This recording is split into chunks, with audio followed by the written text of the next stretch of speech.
네, 그러면 지금부터 엄마의 땅 그리샤와 숲의 주인 기자 간담회 시작하도록 하겠습니다. 엄마의 땅 그리샤와 숲의 주인은 45년 만에 부활한 한국 장편 스톱모션 애니메이션인데요.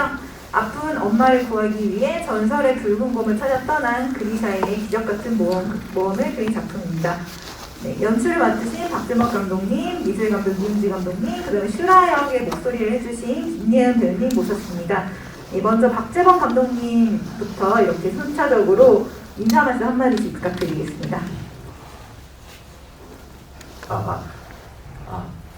네, 안녕하세요. 저는 엄마의 땅 그리샤와 숲의 주인 연출을 맡은 박지원입니다. 만나뵙게 돼서 반갑습니다. 네, 안녕하세요. 저는 엄마의 땅에서 미술감독이자 애니메이터 그리고 그리샤 목소리를 연기한 이윤지입니다. 감사합니다. 네, 안녕하세요. 엄마의 땅에서 슈라 역을 맡은 배우 김예은입니다. 반갑습니다. 네, 오늘 45년 만에 부활한 스톱모션 애니메이션 보시고 궁금하신 점도 많으실 것 같은데요. 질문이 있으신 기자님께 손을 들어주시면 저희가 마이크 전달해 드리도록 하겠습니다. 네, 우선 엄마의 땅은 크게 보면은 그렇게 자연과 어떤 산업의 대결 구도로도 볼 수 있는데 저는 이제 그게 되게 자연스럽게 지금 우리가 살아가고 있는 그 세상의 모습을 되게 축소해 놓은 혹은 어떤 세상에 비춰서 볼 수 있는 그런 모습이라고 생각을 했고요. 블라디미르 대위의 경우에는 여기서는 분명히 악역이 맞아요. 근데 저는 그 블라디미르조차도 본인이 스스로 잘못을 하고 있다 혹은 나쁜 일을 하고 있다고 생각하지 않고 그냥 자기의 믿음, 내가 이거를 하는 게 내 임무를 다 하는 거고 국가를 위해서도 되게 좋은 일을 하고 있다라고 생각하는 그런 어떤 믿음에 가득 찬 인물이라고 저는 생각을 했습니다. 사실 엄마의 땅을 스톱모션으로 이제 해야겠다라고 생각한 이유는 일단 제가 우선은 스톱모션을 너무 좋아해서 인 점도 있고요. 그럼에도 또 지금은 사실 3D나 기술들이 너무나 발전돼 있고 하잖아요. 그럼에도 스톱모션이 갖고 있는 그런 매력이 있어요. 그런 아날로그한 매력이랄까요. 사람을 이렇게 끌어당길 수 있는 그런 거는 아마 사람 자체가 아날로그한 존재여서 그런 게 아닐까라는 저는 생각을 하는데 엄마의 땅이라는 이야기를 처음 생각했을 때 이거는 스톱모션으로 꼭 만들어야겠다라고 생각을 했어요. 그런 이야기의 방향과도 맞고 그래서 그 제작 과정에서는 어떻게 보면은 그 3D 효과라고 하죠. 3D를 최대한 배제하는 그러니까 거의 배제하다시피 해서 작업을 했고 거기 나온 눈이나 불 아니면 바람 이런 부분들도 다 제가 스튜디오에서 직접 이렇게 스티로폼 부셔가면서 눈도 만들고 오로라도 다 천을 이용해서 만들고 하는 형식의 스톱모션만이 할 수 있는 그런 방식들을 많이 영화에 가지고 왔습니다. 저는 예를 들면 모노노케 히메든 아니면은 지금 나온 아바타든 그 같은 어떤 맥락을 가지고 있다고 볼 수도 있을 것 같아요. 근데 오히려 더 그러한 이야기들은 유효하지 않을까 라고 생각을 하고 이 이야기를 하면서 우리가 자연을 보호하자 이런 메시지를 강력하게 담았다기보다는 지금 우리가 살고 있는 그 어떻게 모습 그대로인 것 같다고 생각했어요.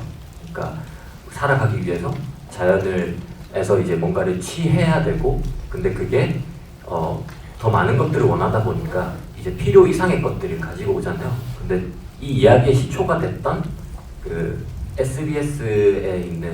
SBS에서 나온 최후의 툰드라라는 다큐멘터리가 있는데 거기에서 나오는 이제 레네츠 사람들이 늘 하는 말이 이제 필요한 만큼만이에요. 그런 어떤 생각들 혹은 삶의 방식들이 너무 저는 많이 와닿아서 거기서부터 이제 영화를 조금 많이 발전을 시켰던 부분이 있습니다.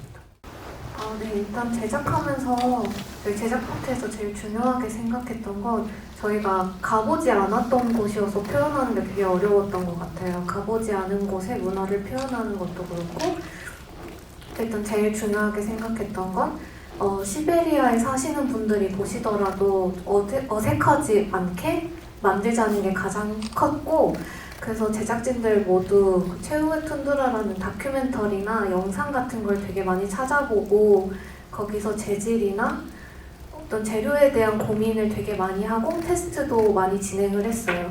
그리고 가장 좀 신경을 썼던 건 캐릭터의 얼굴을 제작할 때였는데, 일단 대사와 감정이 전달되어야 해서 저희가 위아래로 파츠를 나눠서 위아래 뭐 한 세트에 50개에서 60개 정도의 세트를 만들어서 그 감정에 맞게 조합을 하면서 제작을 했었던 것 같습니다.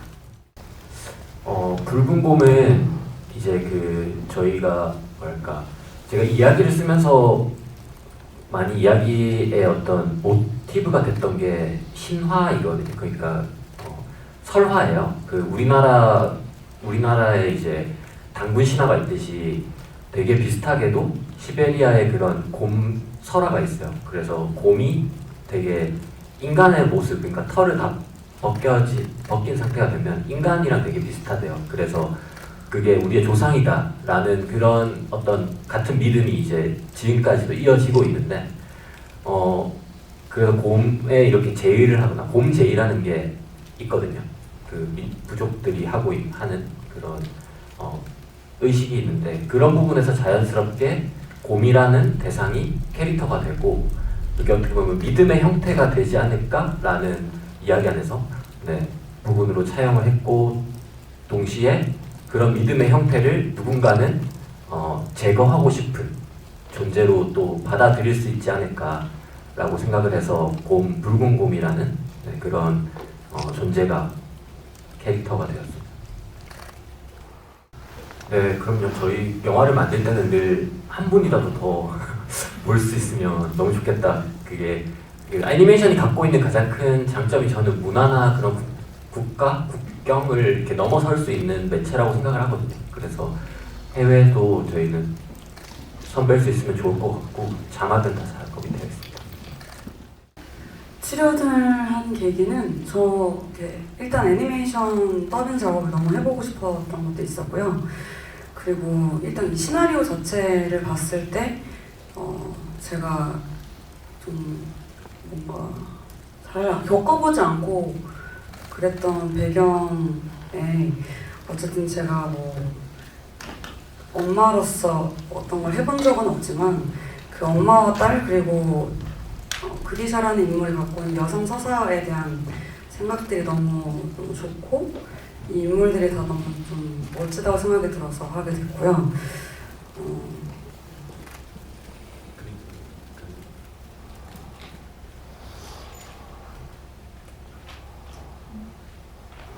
죄송한데 두 번째 질문이 뭐였죠? 영화를 보고 나신 소감. 저는 이거를 부산국제영화제 때 처음 봤었는데 한 번 더 보고 싶다라는 생각이 들 정도로 정말 매 장면, 매 순간이 너무 좋았고요. 두 번째 보니까 더 좀 죄송한 마음도 있었고, 더 잘했어야 됐는데 좀 혹시 누를 끼친 게 아닐까 하는 생각도 좀 있었고, 어떻게 보면 이런 대단한 작품을 만들어주신 저희 감독님, 미술 감독님, 제작진분들 다 너무 감사하게 느껴질 정도로 좋았던 것 같습니다. 네, 저는 감독님하고 좀 오랫동안 작업을 같이 했었는데요. 그 전부터 애니메이션을 만들기 전에 이제 간호금을 저희가 먼저 하고, 그 녹음에 맞춰서 애니메이팅을 움직임과 그런 것들을 잡거든요.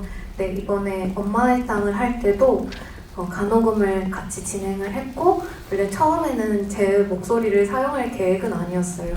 근데 진행을 하다 보니까 캐릭터의 움직임도 제가 많이 잡았기 때문에 처음부터 기획을 함께해서 아무래도 그리샤의 감정과 이 세계에 대한 이야기를 좀 가장 잘 이해할 수 있다고 생각을 해서 저한테 기회를 주신 것 같고요. 장편 작업을 한 게 처음이어서 너무 많이 떨리는데, 보시는 분들이 어떻게 봐주실지도 되게 궁금하고, 재미있고 좀 저한테는 되게 의미가 큰 작업이었습니다. 저는 슈라랑 그리샤가 유대 관계를 쌓아가는 것 자체가 그 시나리오에서 계속 여러 가지로 좀 표현이 돼 있다고 생각하는데, 예를 들면 사춘기인 그리샤의 변화를 제일 먼저 눈치를 채는 것도 당연히 엄마인 슈라의 역할이 있었고, 계속 딸을 지키기 위해서 하는 모성애 같은 부분과 여러 가지를 생각했던 상황들이 이 캐릭터를 뭐 더 이상 뭘 더 고민할 수 없을 만큼 좋은 캐릭터를 만들게 해줬던 것 같고요.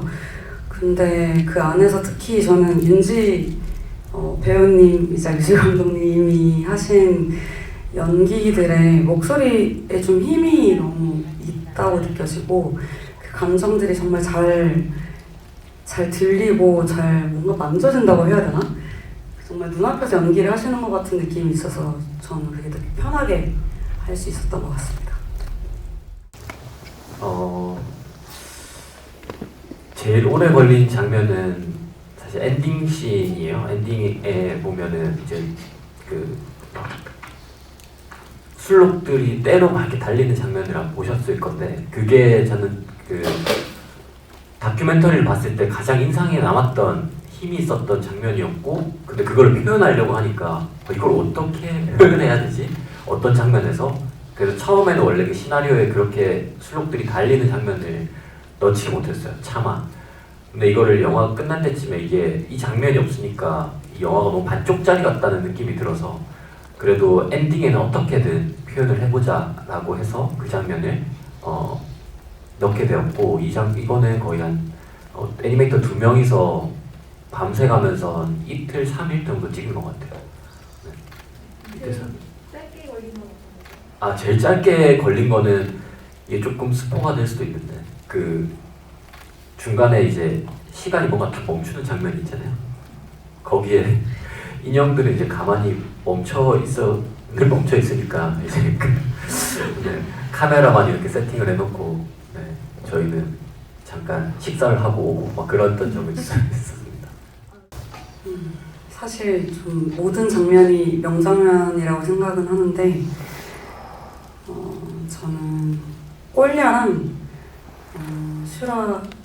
그리샤랑 같이 처음 여정을 떠나는 장면이 좀 둘이서 막 투닥거리면서 그래서 어떤 난관에 부딪히는 장면들이 좀 인상 깊었던 것 같습니다. 네, 저는 영화를 볼 때 항상 그 샤먼 할머니의 어떤 그 붉은 곰에 대한 설화를 얘기하면서 이렇게 2D로 변하는 그 부분이 되게 푹 빠져드는 것처럼 느껴져서 좋더라고요. 되게 이야기에 대한 어떤 정말 좀 약간 차가운 바람이 불어오는 것 같으면서도 그 숲으로 이렇게 빠져들게 만드는 데서 확 감정적으로 조금 이입이 되는 것 같아서 그 부분을 좋아합니다. 박재범 감독님? 저는 촬영하면서 되게 늘 따라했던 대사가 있어요. 그 중간에 이제 톡차 아빠가 그 기루 배우님 하셨던 대사인데, 막 그리샤한테 그만해라 그리샤 하면서 이렇게 소리를 꽥 한번 질러요. 그 늘 평온하고 착한 아빠가 그러면서 이제 도시로 약을 찾으러 떠나거든요. 그때 뭔가 아빠의 심정은 어땠을까 하면서 저는 그 씬을 되게 좋아하면 하고 또 촬영하면서도 되게 생각에 남았던 그런 씬이 있어요. 이게 영화의 크기와는 좀 무관하게 저는 엄마의 땅이 일단 개봉을 한다는 것 자체가 한국에서 되게 특히 저한테는 기적 같은 일이에요. 그 우여곡절도 많았고, 그리고 사실 그 제작하는 어떤 여건 자체도 막 엄청 좋진 않았어요. 그럼에도 개봉을 했기 때문에 지금 이렇게 기자분들과 관객분들 이렇게 많은 카메라 앞에 선 게 저희 처음이거든요. 그렇게 봐주시는 자리가 마련된 게 아닐까라는 생각이 있어서 사실 저는 오늘 오면서 너무 긴장도 되고 그리고 설레는 마음으로 왔어요. 그래서 앞으로 극장 밖을 나가셨을 때 또 다음 그 관객분들이 한 분이라도 조금 더 이런 한국의 애니메이션 이런 작업들이 있다라는 거를 알 수 있게끔 많이 힘이 되주셨으면 감사하겠습니다. 감사합니다.